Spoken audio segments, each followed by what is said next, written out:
Donc je disais, une nouvelle séquence s'ouvre, une séquence qui me tient particulièrement à cœur. J'ai demandé à certaines personnes de vous partager leur parcours et leurs expériences dans un format un peu TED Talk, TEDx, pour ceux qui connaissent.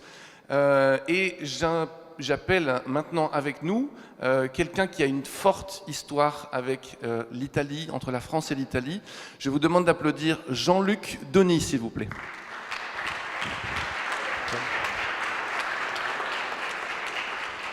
Bonjour, voilà, je m'appelle Jean-Luc Doni, j'ai 61 ans, marié, 3 enfants, et ça fait maintenant 26 ans que je partage ma vie entre la France et l'Italie. 26 ans, et merci pour tous ces rappels, parce que j'ai une relecture de tous ces événements qui ont évidemment marqué ma vie également. 26 ans, France-Italie, deux pays si proches, et pourtant parfois deux mondes si différents, dans ce que j'ai pu vérifier moi, dans mon expérience. C'est deux pays qui, parfois, ont du mal à se dialoguer.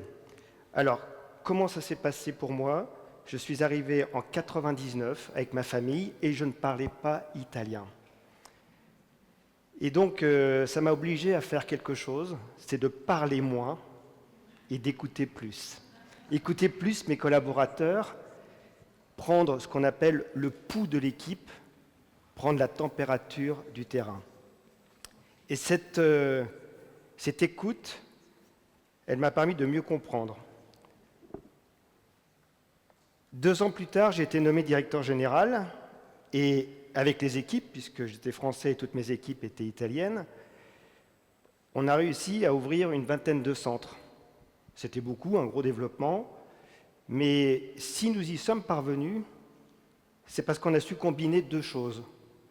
2 éléments importants, l'ingéniosité italienne et la méthodologie française. Alors, les Français et les Italiens ne travaillent pas de la même façon. Pas mieux, pas moins bien, mais autrement. En France, on aime analyser, organiser, anticiper avant d'agir. En Italie, on avance avec intuition, créativité, et puis la confiance et la relation. C'est 2 méthodes qui sont complémentaires pour moi. Alors j'ai appris, et surtout c'était frappant pendant les ouvertures de centres, que l'italien, face aux difficultés, face aux obstacles, il savait les contourner, il savait toujours trouver une solution astucieuse, souvent belle, mais très très efficace. Quand un Français aurait plutôt eu l'intention de téléphoner à un siège pour avoir l'accord, l'Italien lui téléphonait à un ami, appelait une entreprise locale, trouvait une solution, il s'adaptait. Et très rapidement, c'était fait. Et c'est ça que moi j'ai appris à apprécier ici, c'est leur capacité, ce que j'appellerais moi l'intelligence du concret, c'est de prendre des décisions efficaces sur le terrain. Alors, on l'a dit tout à l'heure, le but, ce n'est pas de comparer, mais on travaille autrement, mais quand les 2 manières d'agir dialoguent ensemble, on obtient quelque chose de rare, quelque chose de fort. Quand on a la vision long terme française qui donne du sens, qui rencontre l'agilité italienne, qui transforme une idée en réalité, mais vous l'avez compris, on obtient une addition qui est vertueuse. Des projets qui sont solides et vivants, et on obtient aussi des entreprises qui sont inspirées et structurées. Et donc ça, pour moi, ça a été le vrai clou, la clé de la coopération entre la France et l'Italie. C'est de ne pas comparer, mais plutôt additionner les talents, les mettre ensemble. Et si j'ai un message à faire passer aujourd'hui, parce que j'accompagne des entreprises qui viennent me voir en disant « mais comment est-ce qu'on peut faire pour venir en Italie ?» ou des Italiens « comment on peut faire pour aller en France ?» Moi, je leur dis « ne venez pas avec vos certitudes, on est différents. Venez avec vos oreilles, vos yeux. Laissez-vous guider, laissez-vous surprendre, parce qu'on a des manières de faire différentes. » Donc pour conclure, parce que je crois que je suis déjà arrivé à mes 5 minutes, Je dirais que la clé de la bonne coopération entre la France et l'Italie, eh bien justement, c'est d'additionner les talents, ce n'est pas les comparer. Et il y a effectivement un vrai carrefour d'opportunités. Et ce carrefour d'opportunités, eh bien, il peut s'ouvrir. Et moi, pour moi, c'est sur un maître mot que je m'impose tout le temps, c'est l'humilité. L'humilité, vous savez, c'est du mot humus, la terre. Et donc, prendre racine dans la terre, c'est de savoir écouter ses collaborateurs, c'est de savoir prendre toute la pulsion de la terre. C'est là où naissent les vrais projets et les vraies relations.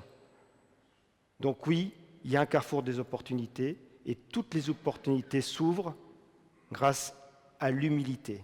L'humilité ouvre toutes les portes. Je vous remercie beaucoup.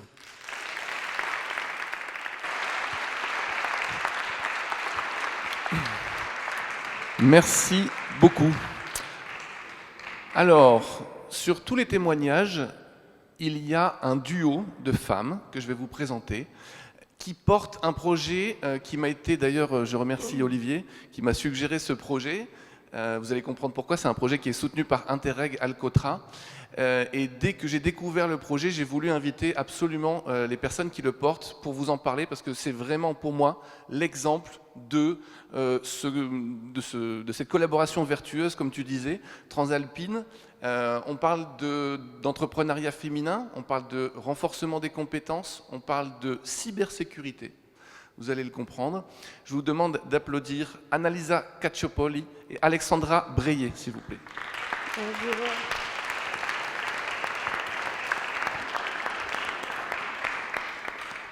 Bonjour à toutes et à tous, je suis Annalisa Cacciopoli, founder d'Utopia, qui est une marque, un brand qui est en train de s'affirmer dans le territoire azurien, mais quand même sur l'axe de coopération transfrontalière comme jeune entreprise pour la neutralité climatique.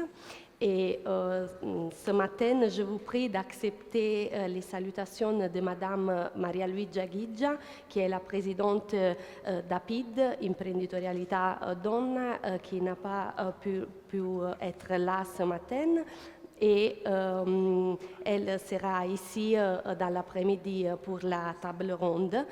Et APID est l'organisme lead partner, chef de file du micro-projet WeCore, Women Cooperating for Cybersecurity, qui est un projet de coopération transfrontalière entre Touraine et Nice, les écosystèmes d'entreprises de Touraine et Nice, sur les actions de cybersécurité au service des entreprises.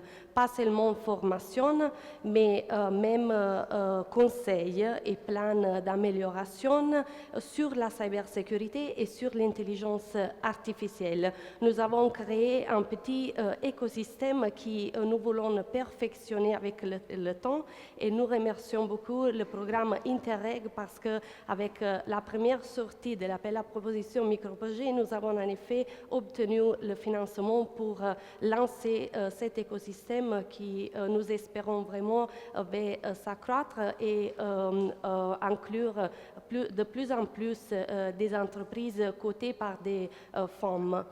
Et je passe la parole à Alexandra Breillet, qui est la présidente de Talentcoin, et je vous remercie beaucoup pour l'écoute.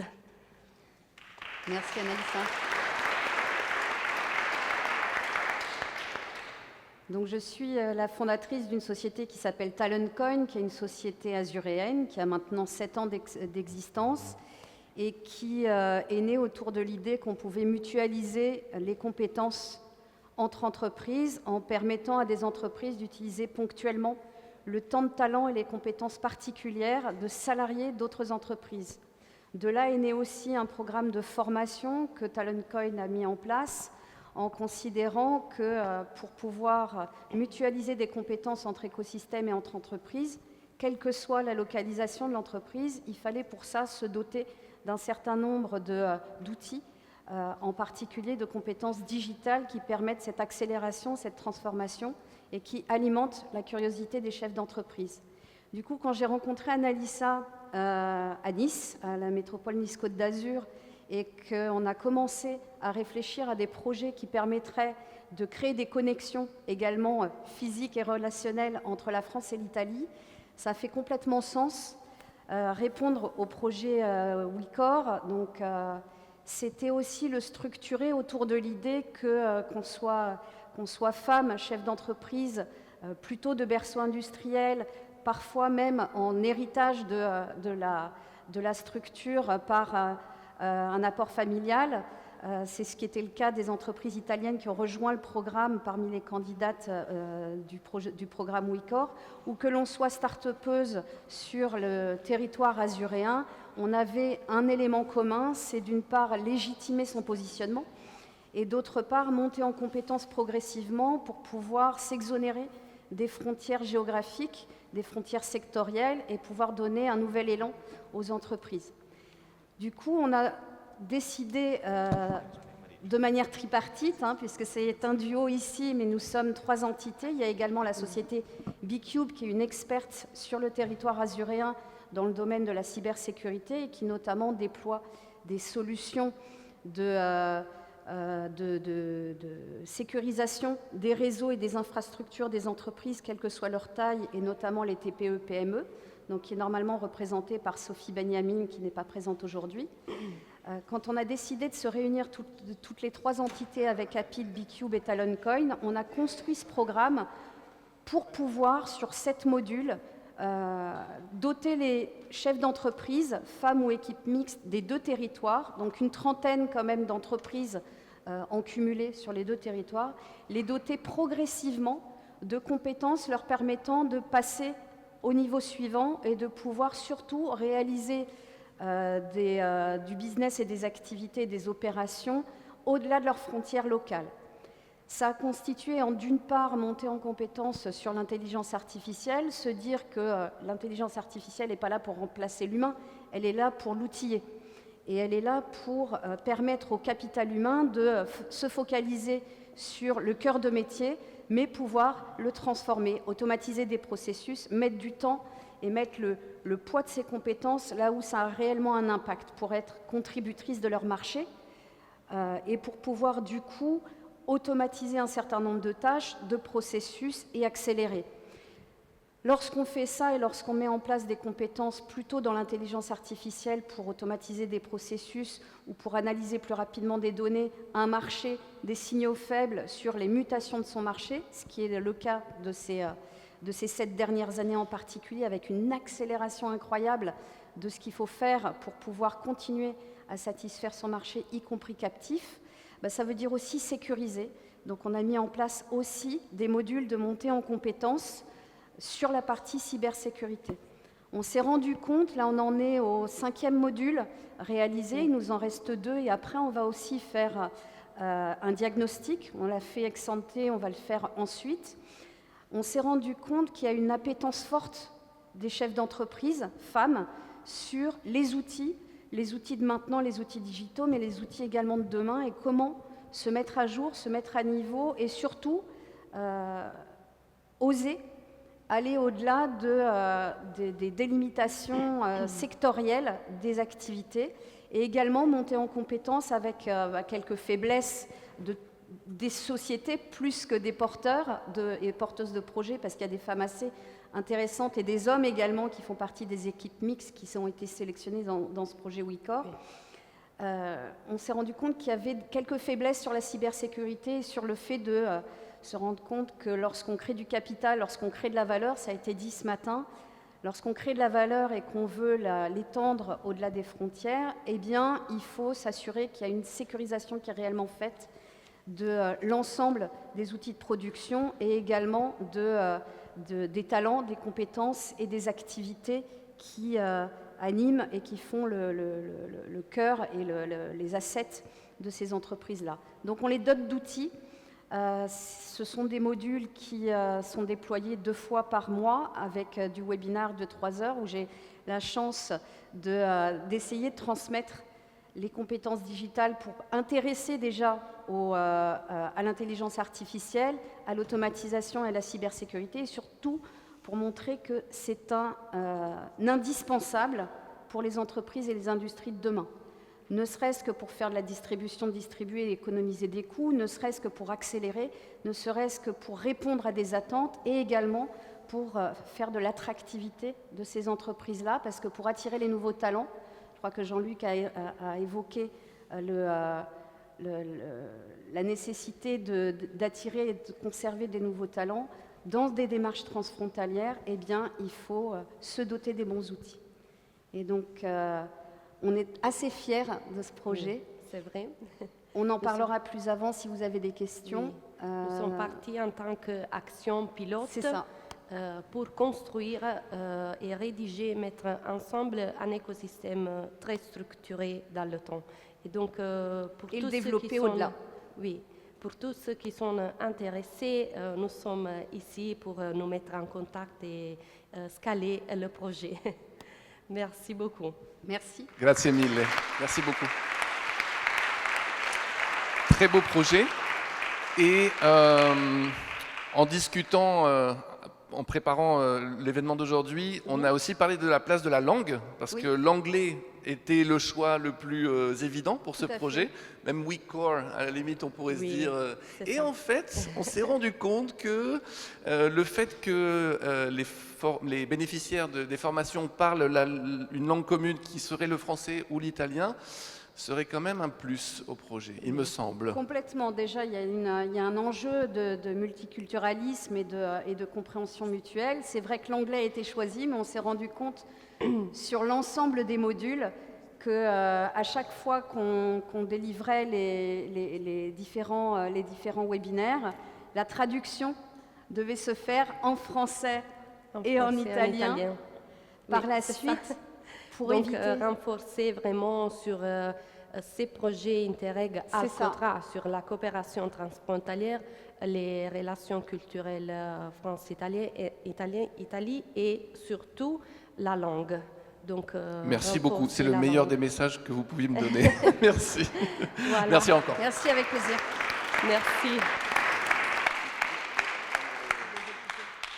Alors, il y avait une entreprise que je voulais absolument avoir aujourd'hui parce que pour moi, elle symbolise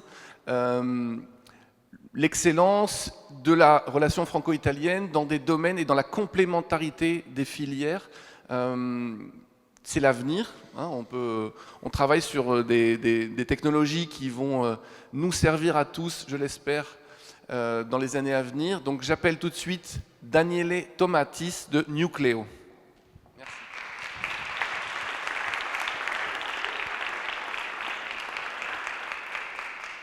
Bonjour à tous, donc je vais parler en français. Je suis italien et précisément du Piémontais, donc le Piémontais du Sud. Je me suis formé au Polytechnique de Turin où j'ai aussi conclu un doctorat, il y a longtemps, pour obtenir dans la suite à la Sorbonne une habilitation à diriger des recherches en physique.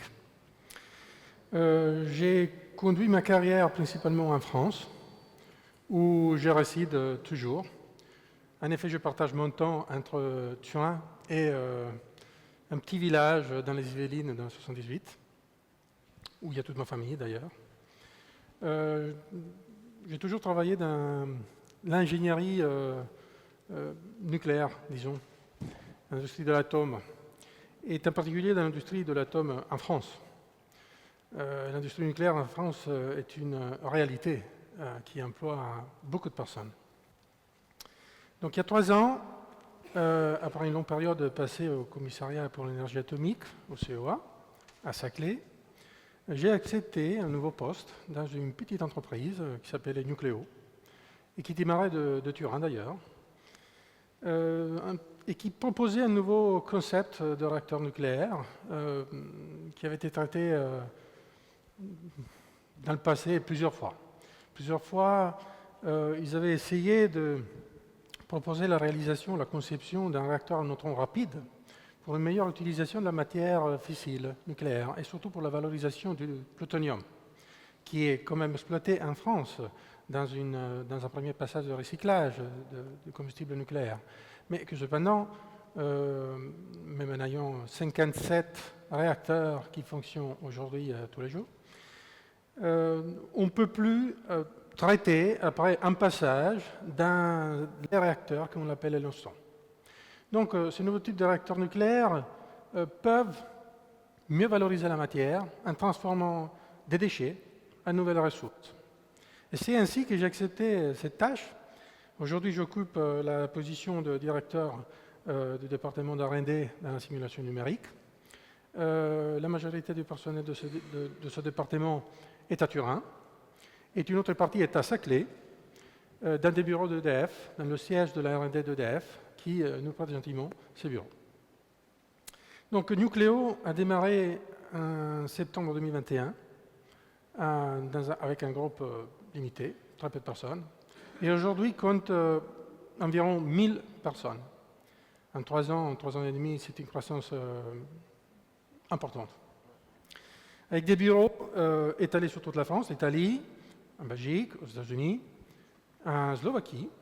Donc on est présent sur plusieurs pays, et surtout en Europe, et on cherche à renforcer toute collaboration au sein de l'Union européenne.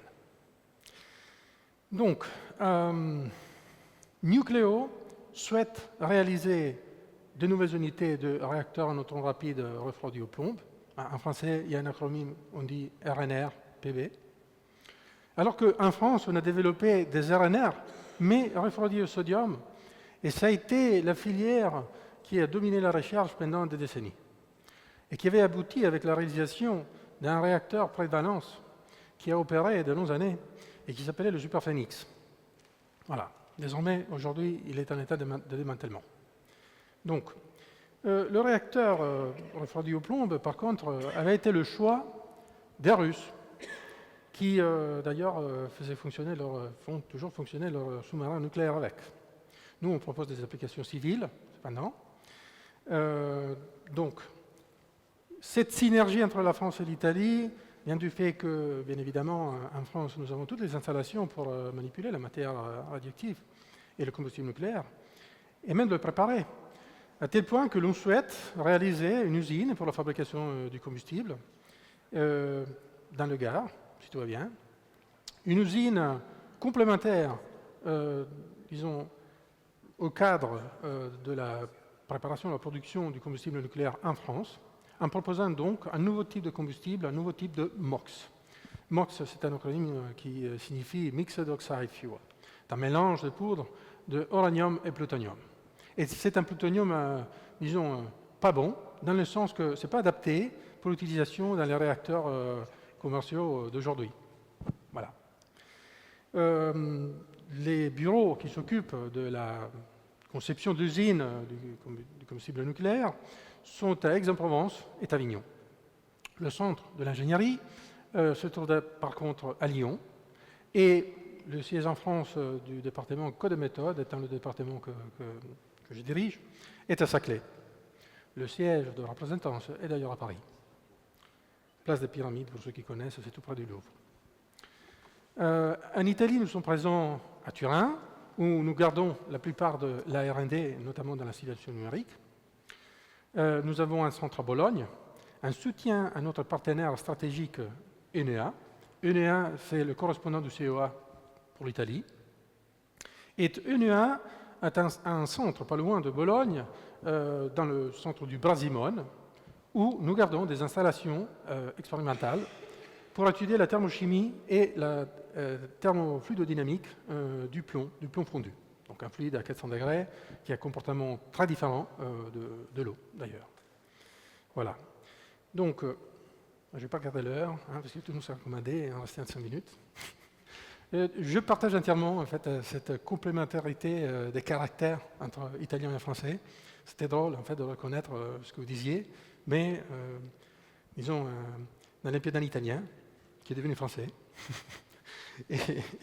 et donc, revenir à Turin après 20 ans, c'était quand même un bain, disons, pas facile, tout à fait, justement pour ce changement de culture et cette adaptabilité différente à des milieux d'entreprise qui parfois sont différents mais complémentaires, et dont la jonction, l'union, peuvent effectivement nous permettre d'aller plus loin, d'atteindre des objectifs plus ambitieux. Voilà, tout à fait. Et bon, je n'ai pas dit, mais j'ai quand même travaillé en Allemagne. Et alors là, tout ça, les gens, le mix est encore plus complexe, n'est-ce pas? Bien, nous proposons donc des unités de réacteurs pour des applications civiles et également des applications réacteurs pour le transport maritime civil, afin de pouvoir décarboner, un beau jour, les porte-conteneurs qui, hélas, polluent pas mal la planète avec leur long voyage et qui les obligent à faire des escales et donc être parfois soumis à des risques des risques de sécurité dans certaines zones du monde. Bien. Je pense que je vais conclure là. Voilà. Et je laisse la parole au prochain. Merci bien. Bonne journée.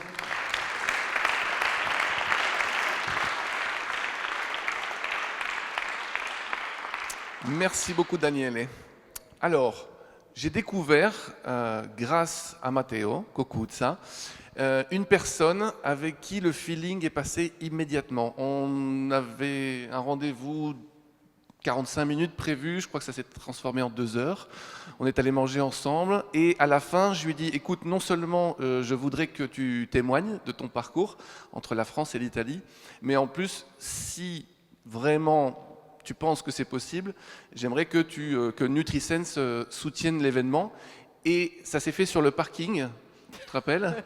Et elle a dit oui tout de suite. Elle m'a dit, voilà, combien il te faut, comment on peut t'aider, etc. Et ça, c'est le genre de rendez-vous dont vous vous souvenez et qui, hélas, n'arrive pas assez souvent. Je voudrais que vous accueilliez avec beaucoup d'applaudissements Greta Gattarec-Girodon de NutriSense Italia. Merci Greta.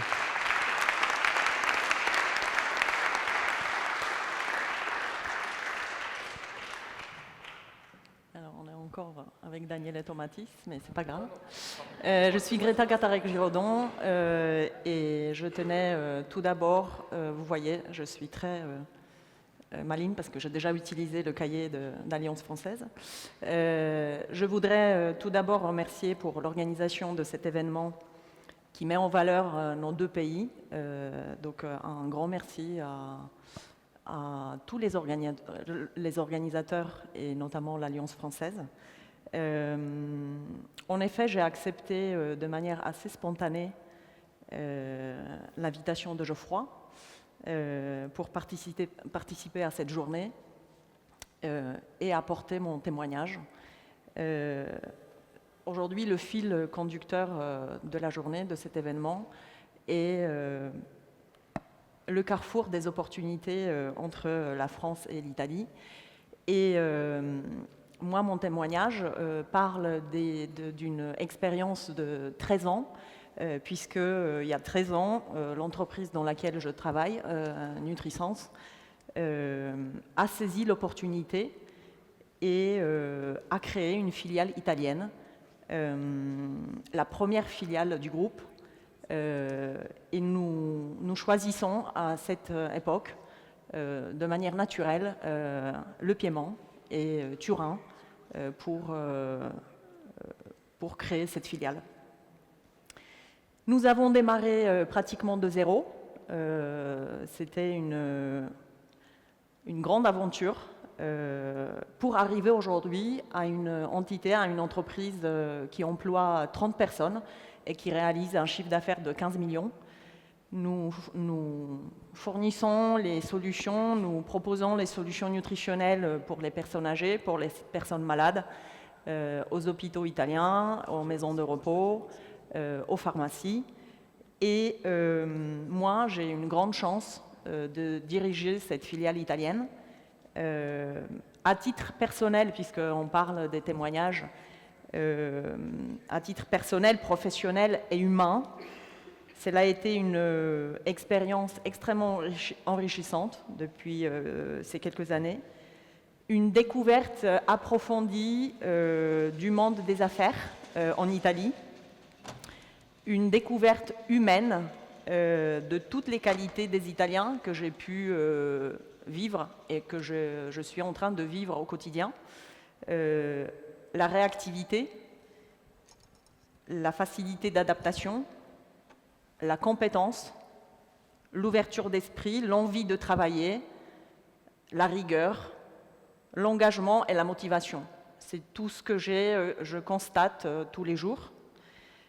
Lorsque nous nous sommes rencontrés avec Geoffroy, donc c'est vrai, le courant est passé vite, mais parce que je pense que c'est une personne très engagée et en fait il a bien su vendre son projet. Il m'a évidemment expliqué l'objectif, le programme de l'événement et à la fin il me dit bon, il faut que tu passes le message. Donc tu fais un takeaway. Donc voilà, j'ai 2 takeaways à vous faire passer, donc grâce à Geoffroy et à sa demande. Le premier est que j'ai souvent entendu dire que les Italiens, contrairement aux Français d'ailleurs, sont assez individualistes, n'ont pas l'esprit de solidarité ou de l'équipe. Et j'ai le plaisir de vous dire que j'ai constaté tout le contraire. Donc les Italiens savent très bien travailler en équipe. Ils me le témoignent en fait tous les jours. J'ai de la chance d'être entourée par des personnes assez extraordinaires et qui, je pense, tous ensemble, nous avons réussi à développer cet esprit d'équipe et réussir des belles performances, non seulement sur le plan économique, mais également sur le plan humain. Ça, c'est le premier takeaway. Le second était de vous dire que nous tous, comme je vous ai dit au début de mon intervention, la France et l'Italie, ce sont les pays qui nous sont très chers. Je crois que notre devoir est de continuer d'alimenter, d'approfondir la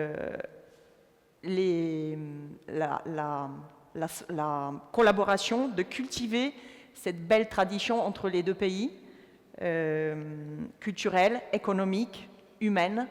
Je pense que c'est très beau. Je pense qu'avec tout le progrès économique, technique, on oublie parfois que la relation humaine, le lien culturel est peut-être plus important et nous porte et crée davantage que tout ce qu'on a inventé dans le monde d'aujourd'hui.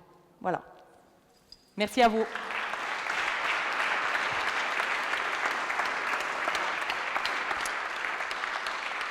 Merci beaucoup, Greta. Donc, je me suis renommé Geoffroy. Mais c'est un grand classique. Soit ça, soit Félix. De toute façon, je suis habitué. Ouais. Non, mais tu n'es pas la première, tu ne seras sûrement pas la dernière. On tenait également... Alors, on a abordé différentes thématiques, différents secteurs, le nucléaire, civil, l'alimentation, NutriSense, la cybersécurité, et maintenant un autre projet qui a été soutenu également par Alcotra et qui est né aussi au Polito, puisque Daniele Ganora est professeur ici au Polito, qui est sur une autre thématique et qui nous parle à tous et qui va de plus en plus nous parler, qui est évidemment le changement climatique et comment les communes des Alpes peuvent s'adapter à ce changement climatique en travaillant ensemble et de façon complémentaire. Daniele Ganora du Politecnico di Torino, grazie. Grazie e buongiorno a tutte e a tutti.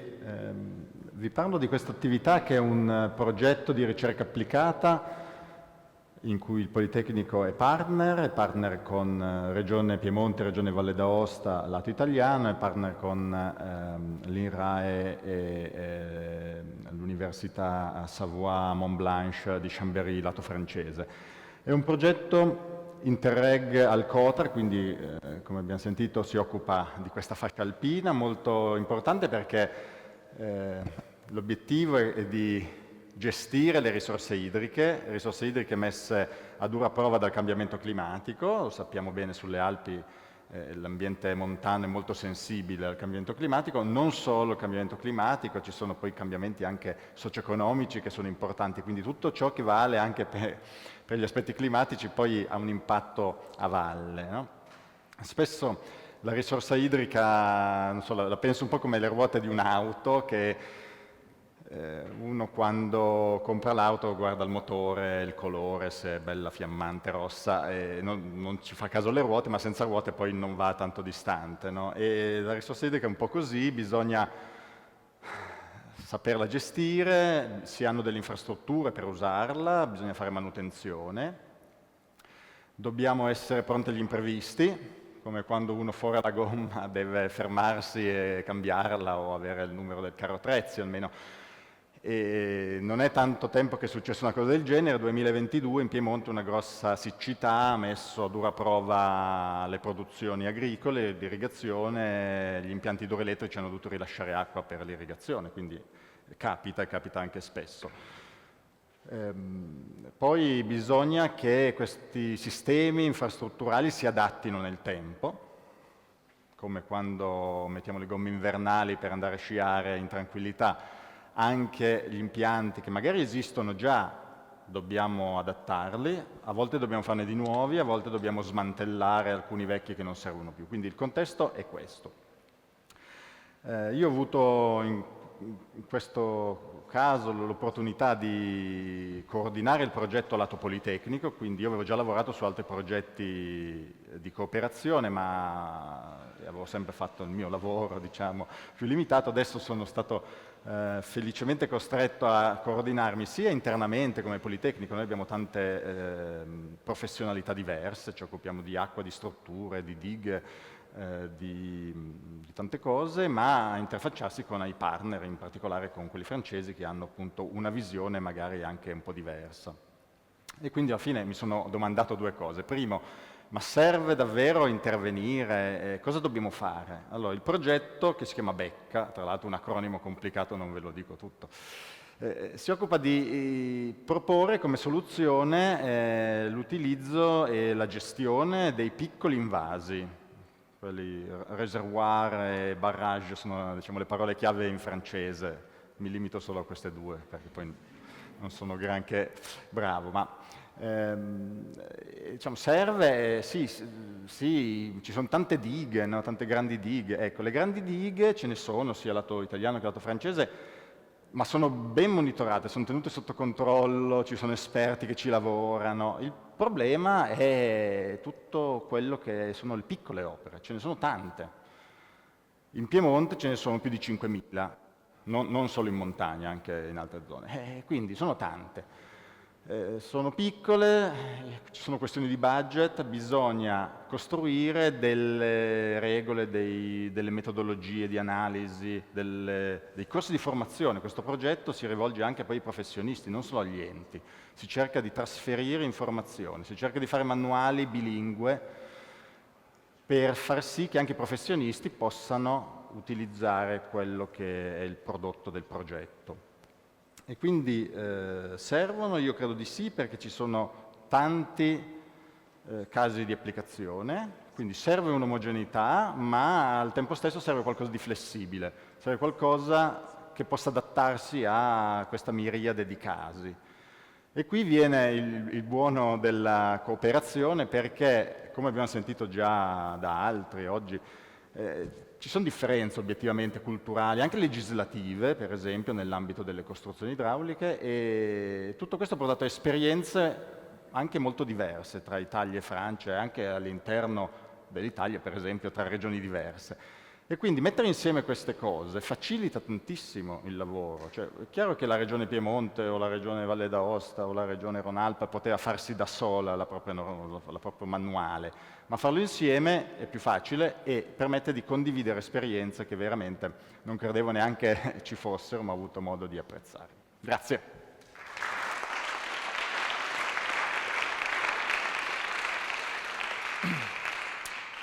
Grazie Daniele per le parole anche in francese. L'anno prossimo, se rifacciamo questo evento, mi ha detto che lo farà tutto in francese. Non mi ha sentito. Meglio così. Il nous reste un dernier témoignage. Je vous demande encore 5, peut-être 6, 7 minutes d'attention. Stefano fait partie également des personnes que j'ai contactées assez tôt.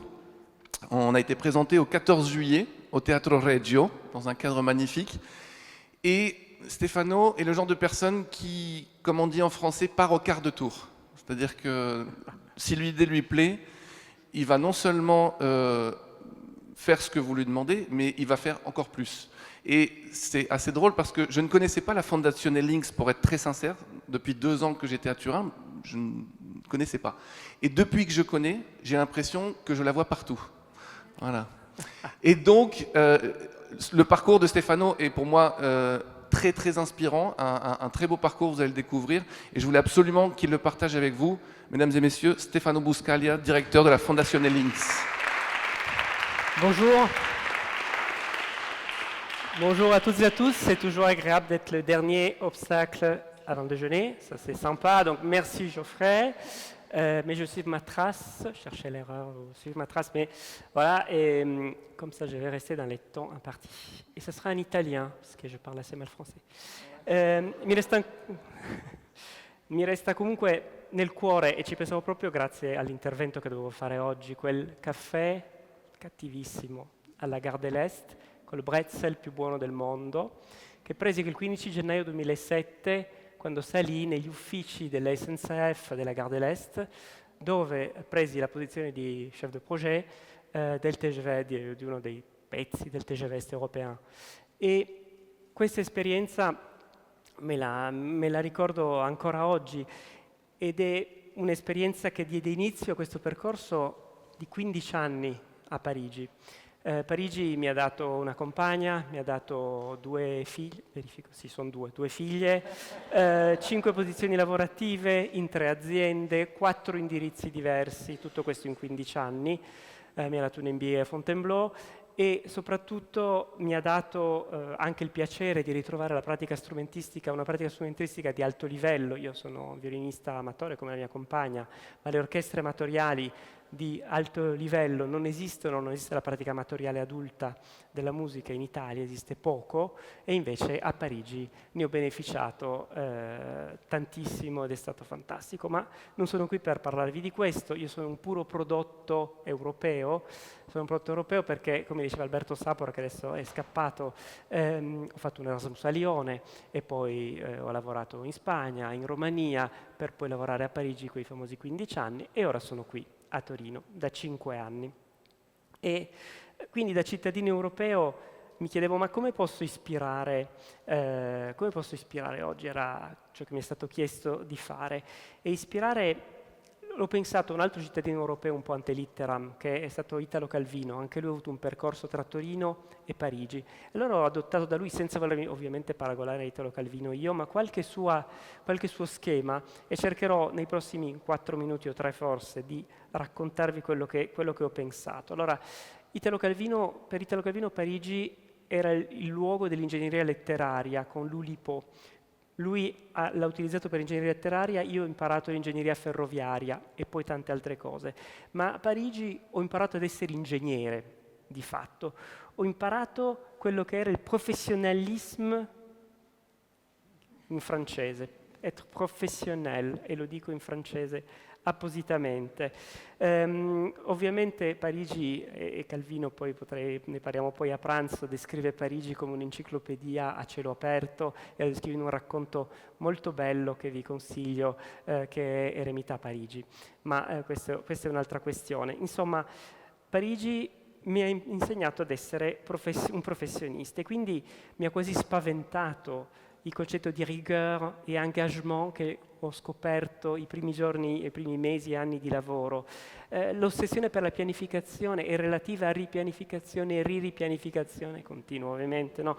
Dico, ma mi farete impazzire, perché essere ingegneri in Francia significa essere cartesiani al quadrato. Okay? E quindi era è stata un'esperienza da pazzi. Gli ingegneri francesi forse sono più formattati di quelli italiani, ma sono anche più pronti ad essere immediatamente un ingranaggio perfetto nel mondo del lavoro, un po' meno quelli italiani e in modo diverso. Insomma, avevo promesso Calvino. Calvino, nelle 6 lezioni americane, che non ha mai fatto perché le ha scritte e poi è morto, ci parla di 6 valori per il XXI secolo. E allora vi racconto questo. Pensandoci dico che la leggerezza, nel senso calviniano di smontare la gravità del mondo e alleggerire per vedere meglio, è certamente più vicina all'ingegnere italiano che a quello francese. Mentre l'esattezza come disegno nitido, lessico preciso e metodo e la rapidità, che è ritmo, economia dell'attenzione di Calvino, sono più pronunciate nell'ingegnere francese rispetto a quello italiano. La visibilità, cioè la capacità di immagini rese con chiarezza e soprattutto la molteplicità, intesa come coesistenza di ipotesi parallele, sono forse valori più vicini all'ingegnere italiano.